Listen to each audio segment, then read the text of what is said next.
Oi, gente, tudo bem? E aí, me conte uma coisa: qual é a matéria-prima da literatura? Alguém sabe me dizer? É a palavra. Sem sombra de dúvidas, a matéria-prima da literatura é a palavra. Porém, essa palavra tem que ser lapidada, ela tem que ser esculpida, ela tem que ser muito bem produzida para gerar frutos. E esses frutos são os textos literários. Dentre tantos textos literários, nós temos um em especial, que é a literatura de cordel. É exatamente, meu querido, minha querida. Nós já vimos, já estudamos aqui no nosso canal sobre poesia, o poema, né? Já sabemos toda a estrutura poética.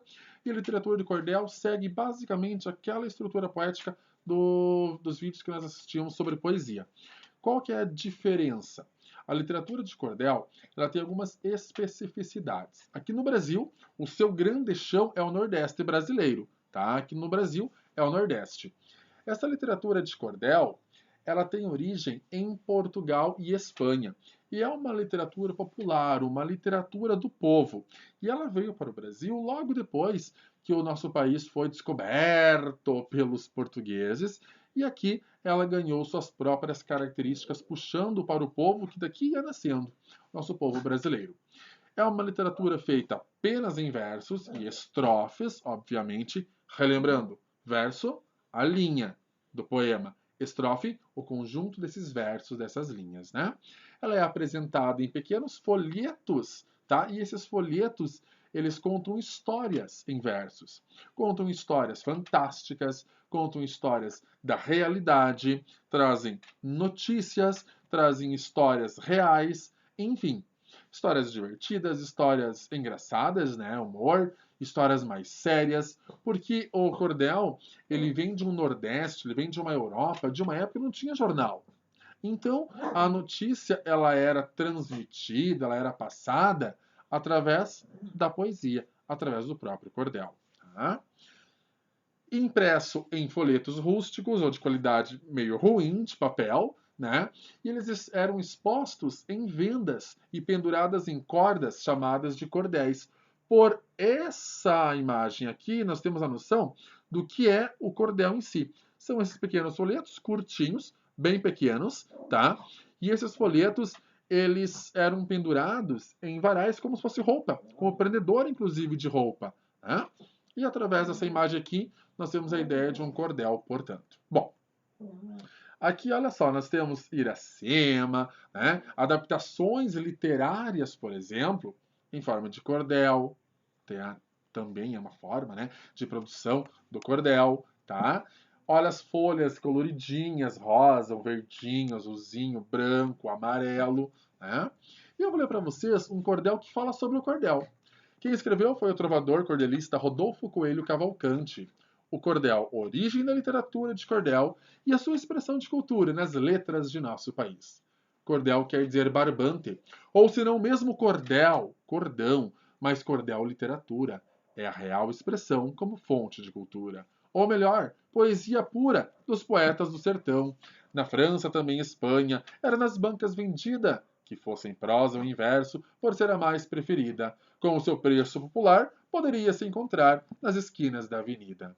Era um pequeno volume, a edição publicada, tamanho 15 por 2, para melhor ser consultada. Isso no século XVIII. Depois de 98, foi aos poucos desprezada. No Brasil é diferente, o cordel literatura tem que ser todo rimado com sua própria estrutura, versificado em cestilhas ou, se não, septilhas, com a métrica mais pura. Bom, então, na Europa, o cordel ele era muito produzido em forma de prosa mesmo. E no Brasil que ele ganhou essa estrutura mais versificada. Preço barato, tamanho de papel pequeno. Né? Nos anos 90, o cordel deixou de ser mistificado. Por quê? Porque ele deixou de ser essa grande massa popular. Porque a internet, né, veio para ficar e aí o cordel, infelizmente, começou a decair. Tá? Temos também aqui a ideia dos versos com estrofes em 6 e 7 versos. Cada estrofe, na grande maioria, possuiu 6 ou 7 versos. Tá? Aqui nós temos 1, 2, 3, 4 estrofes, separadas por espaços um pouquinho maior, com poemas, né, com estrofes com 3, 6, 7 versos, que a gente chama de septilhas. Septilhas são estrofes com 7 versos e cestilhas com 6 versos, tá ok?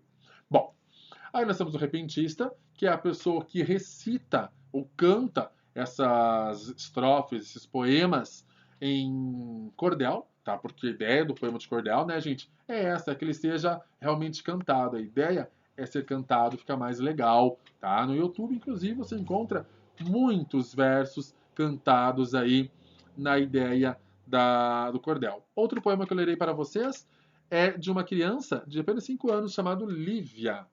Menina, saia de casa, dizia que ia estudar. Saía de casa, dizia que ia estudar. Chegou na casa da amiga e logo foi reclamar. Cadê meu namorado, que ainda não vi chegar? Depois de 2 horas, ele veio a chegar, veio logo com uma desculpa, que saiu para comprar. Media comprar o quê? E disse um anel para nós nos casar. Num sorriso envolvente, ela não soube disfarçar. Disse logo que manhinha poderia não aceitar. Ele disse que iria pedir a ela para abençoar. Foi então que os dois deram as mãos e foram passear. Chegando à sua casa, a menina nem soube disfarçar. Ele pede para a maninha a mão da moça para os dois se casar. Maninha, toda alegre com um bom moço, diz que sua filha pode sim se casar. Diz que tudo bem, que o enxoval vai arrumar. Os dois se beijam e tão contentes. E maninha grita, só depois que se casar. Muito bem. É do Centro de Educação Fundamental de Juscelino Kubitschek. Encontrei no domínio público da internet. E é muito bonito ser pequeno poeminha de cordel, né, dessa aluna chamada Lívia, de um 5º ano, gente. Tá?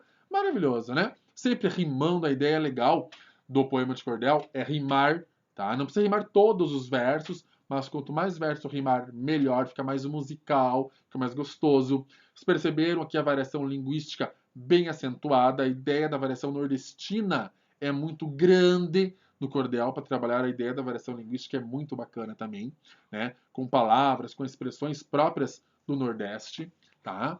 E aí nós temos esse desenho aqui que a gente chama de xilogravura. É a técnica de gravar um desenho, uma imagem, em uma madeira. Tá? Nós temos a madeira, a matriz, que faz a reprodução da imagem gravada sobre o papel. Além da madeira, pode ser feito também em papel de isopor. Tá? Em isopor pode ser feito. E aí você desenha, faz o desenho ao contrário, obviamente, faz o desenho, pinta ele, preto, geralmente, preto e branco, né? E aí nós temos imagens como essa. Você faz na madeira, faz isopor, prensa o papel em branco, tira, e aí sai a imagem linda assim. Olha só. Isso aqui é a imagem de Os Pescadores, J. Borges. O J. Borges é considerado o maior cordelista brasileiro. E aqui outra imagem de xilogravura.